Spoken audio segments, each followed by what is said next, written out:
Pagdating naman sa porma, dapat magsuot ng polka dots o damit na kulay berde. Sinisimbolo kasi nito ang barya at perang dolyar. At paglalagay naman ng barya sa mga container at iba't ibang parte ng bahay ay nag-invite ang perang darating sa bawat miyembro ng pamilya. Doon naman sa mga maliliit na tao, yung mga medyo may konting height challenge, ang mga tradisyon nila dyan, tumalon. Pag bagong taon, dahil pag tumalon ka daw, at least pagdating doon ng New Year, you will gain some extra height. Mga kapuso, walang masamang maniwala sa mga nakaugaliang tradisyon tuwing magpapalit ng taon. Pero dapat nating tandaan na hindi ito garantiya para makamit ang kasaganaan at maayos sa samahan na hinahangad ng lahat. Dahil matutupad lang ang lahat na ito sa ating pagsisikap, magandang pakikitungo sa pamilya at mataimtim na pagdalangin sa Diyos na manilikha.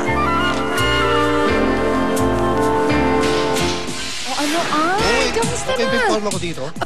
Panalo. At something loud talaga ang nakasulat sa iyong paksa. Alam mo yung mga puso, syempre kanina pa namin pinapaalala sa inyo, better safe than sorry ngayong papalapit na ang bagong taon, di ba, Arn? Oo, Susie. Kaya maging creative o malikain at wag na pong masanay sa delikadong paputok. Tama, kasi pwede naman tayo gumawa ng ingay kahit hindi tayo nagpapaputok, di ba? So, para naman sa mga alternatibong paraan ng pagpapaingay ngayong New Year, naroon po sina Jace at Monica sa Tondo, Maynila. Hey, guys! Something loud! Something loud yan!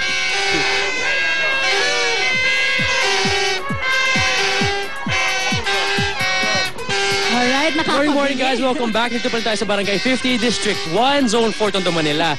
Siyempre, hindi lang naman paputok ang pwede natin gamitin para ma-enjoy natin ang bagong taon, di ba? Meron din tayong mga alternatibong mga paraan na mas safe at mas mura. Di ba, Mon? Correct. At parang naturuan tayo ng mga alternative ways na yan. Kasama natin ngayon si Ms. Aileen Lucero ng Eco Waste Coalition. And of course, kasama rin natin ngayon si Always Mendiola. Actually, to si Always, naputokan lang siya accidentally ng mga bystanders nitong nakaraang Pasko ng Piccolo. So, ano nangyari yun?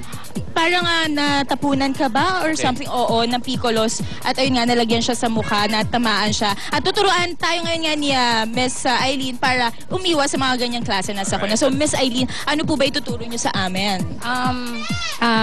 Ito, yung mga alternative na noisemakers natin, gaya neto, ito yung pwede natin gawing shakers. Shakers? Yan, yung mga improvised shakers. Tapos yung mga ginagamit ni nanay at sa kusina, itong kaldero at yung ating mga pots and actually para lang siya cymbals na equally maingay din. Oo, tapos para mas maganda, lagyan na lang ng mga ribbons or anything na colorful tulad ng ginawa ni ma'am dito. So para sa creativity natin, malalabas din. Siyempre mas safe, diba? Good idea ito kasi iwas disgrasya, mas masaya, diba? Of course. Saka ito, ano ba tawag dito? The usual tambourines natin, made from tansan. Actually, ito yung ginagamit ng mga bata pag nagkakaroling. Ayun! Kaya familiar na talaga sila dyan sa paggawa niya. Pwede yung ano po yung pinaka-effective na noisemaker nyo dito? Actually, lahat ito ay pampaingay na maingay talaga. So, ito ay mula naman sa mga used cans, pineapple juice. Nakadalasan kasama dun sa hinahanda natin for medianoche. So, after nun, pwede na nilang gamitin as alternative noisemakers. So, hindi lang siya itatapon, mapapakinabangan pa. Next year ulit, diba? Next year also. Oh, correct. May ituturo po kayo sa amin, ma'am, ngayon na isang sample. Actually, yung paggawa ng mga homemade maracas na practical to kasi yung mga used natin na pet bottle sa bahay o kahit may mga soda cans, pwede natin siya lagyan lang ng mga pebbles o yung mga bato. Alright. Kung wala man, di ba kadalasan nagluluto si nanay ng matamis na beans? Opo. Ay hingi lang po tayo ng konti nun. Ilagay din dito sa pet tayo sa bottle. kusina ni Mami. Ayan. At pwede rin siya pampaingay. Ayun, ganun lang kasimple. Mas maraming bato, mas maingay. O, diba? So, pwede naman talagang ma-enjoy ang New Year, Jace. And of course, mga kapuso natin, nang hindi kailangan magpaputok at gumamit na nga lang tayo ng mga safe na paraan para ma-enjoy ang Iwas New disgrasya Year. na rin, diba? Oo. So, Masaya. always ka nang mag-iingat dahil dyan. Always. Oo, correct. So, ngayon ang bagong taon or darating na bagong taon, salubungin po natin ito ng masaya at ligtas para lahat ay happy. At sana marami kayo natutunan dahil tama nga, it's better to be safe.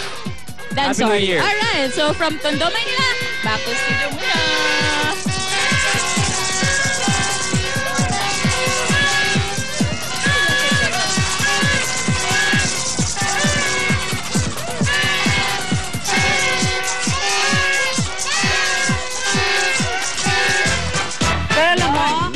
dapat yung mga bata, especially yung mga toddlers, lagyan ng something sa ears. Yung pang-plug talaga. Hindi sila masyadong ma-abuse yung Yan, oo. kanilang tenga. Tapos yung mga bintana siguro sa kwarto isarado para yung usok. Yes. Kasi So, baka yan lalo na sa mga asthmatic na tulad ko. Naku, maghanda-handa na ho kayo ng kanyang mga gamot.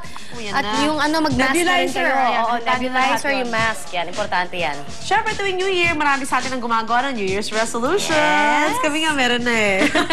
Yan naman. Mabawasan na natin. Pinapangako natin yan sa ating sarili na ating gagawin next year. Ano nga ba ang top New Year's resolution ngayon? Magkapayat. Yan ang aming inilista. At baka gusto nyo rin hong gawin ito. Huwag na Panoorin kumain. natin yan. Panoorin po Ayan natin. Ano ang iyong New Year's resolution? Siyempre, magpapapayat. Mag-aaral po akong mas mabuti. Yun po. Uwi po ako ng maaga sa bahay. Magpapakabait na mo ako. Huwag masyado gumastos. Magastos ako eh. Kasabay ng pagsalubong sa bagong taon ay ang pagbabagong buhay. At ayon sa 2011resolutions.org, kadalasan ng New Year's resolution ay para sa sarili at pamilya. Nangunguna rito ay goals ukol sa kalusugan katulad ng pagtigil sa paninigarilyo, paghinto sa pag-inom at iba pang bisyo.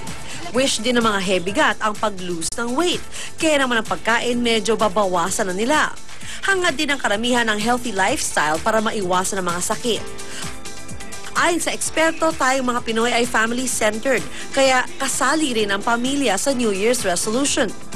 Number one, buo kami sa pamilya. That's number one. So it's family-centered. Number two, pamilya namin, lahat healthy. Hangad din na marami ang magandang pasok ng pera para sa pamilya. Importante magkaroon ako ng trabaho at maging permanente sa trabaho ko. For those who are into business, good income for the next year ang nais silang i-achieve. At gaya ng nabanggit na family-oriented tayong mga Pinoy, wala nang hihilingin pa ang marami kundi Stability of the relationship in the family.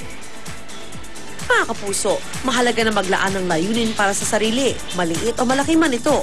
Pero sana, sa bawat pagbabagong nais makamit, kalakip ang determinasyon. At Lola, dahil in na sa 2011 at 70s look. Pero bukod dyan, may isa pang dapat abangan na trend, ang Green Revolution. Save Mother Earth, ang slogan na 2011.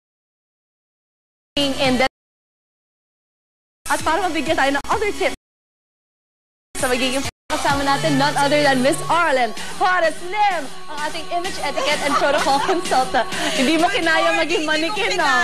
Hindi ko kinaya talaga. Good morning. You look lovely in red. Thank you so much. Di halatang edad mo ay? Uy, ganda. 38. Let's go.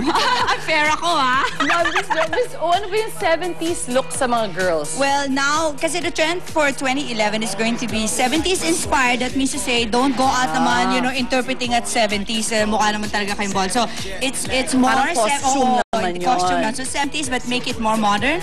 So, that means the 70s will have high waist pants. Nice. The denims indigos are back. White is going to be back. Scarlet, like what I'm wearing is red, is going to be so in.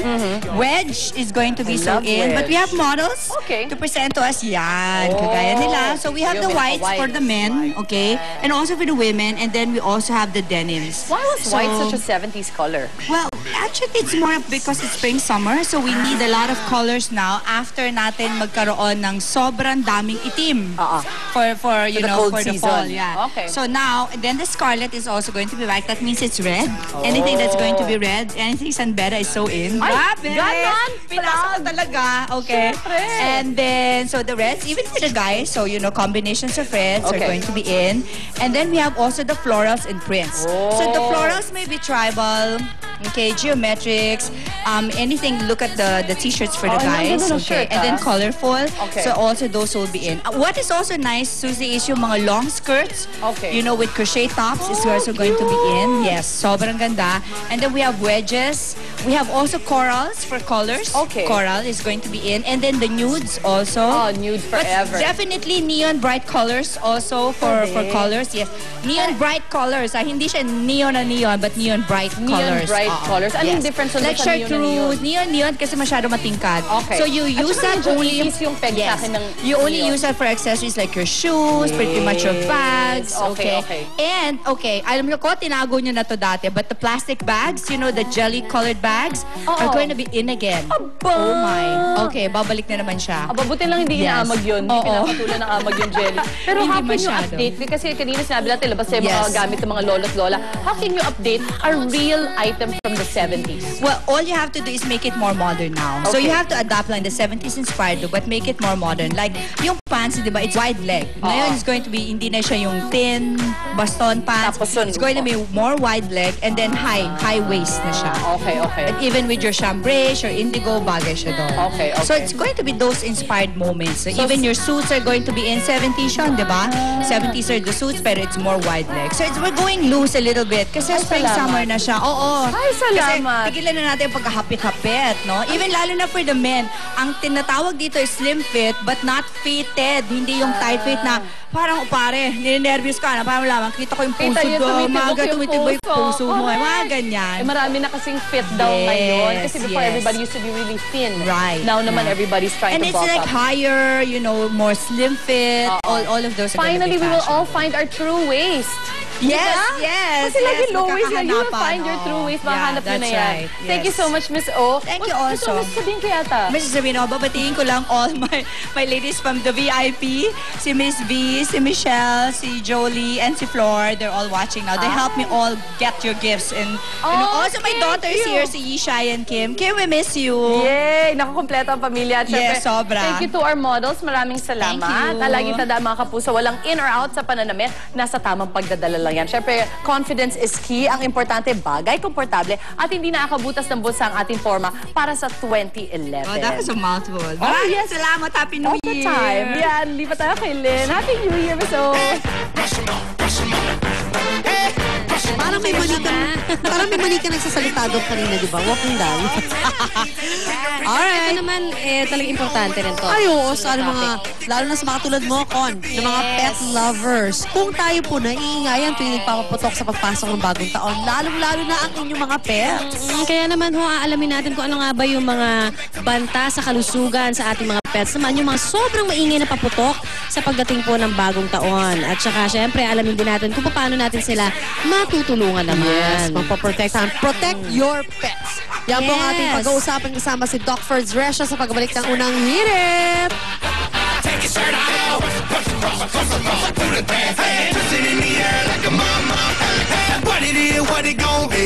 Maraming salamat sa aming sponsors. Ultra Mega Supermarket. Let's Face It Salon. Christmas is the season of giving. Wouldn't it be nice to give the gift of a great smile? So don't just eat something naughty. Choose something nice. Lotus Xylitol is a sugar-free dental health gum that fights bad bacteria and prevents tooth decay. It's as sweet as sugar, but good for your teeth. Together with proper diet, brushing before wear toothpaste, and regular visits to the dentist, you can brighten up the holidays with a great smile. Because good habits equals good teeth and a good year. A full day at work can make you feel mentally tired. You're less sharp and concentration is low, leading to embarrassing hello moments. Boost your mental energy. Take Secon Advance every day to help fight mental fatigue and help strengthen immunity. Secon Advance.